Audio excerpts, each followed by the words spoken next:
One amazing addition to the Digitakt 2 is the Euclidean sequencer. So how do we get there? Function, sequencer. It works great on drums, so that's what we're going to use it on. What is a Euclidean sequencer anyway? So we're about to find out. I'm going to hit play. I've got 4 on the floor going on this kick.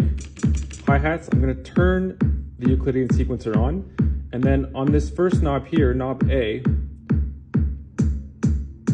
I'm just choosing the amount of notes that I want to disperse over this entire sequence, right? So this is 16 steps. And once we get to around 5, 6, 7, this is where it gets pretty interesting.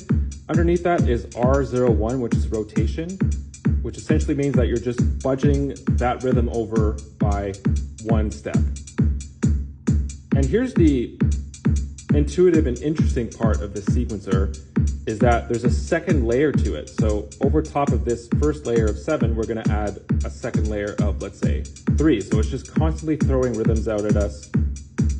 And over top of that, there's like a master rotator, this one here.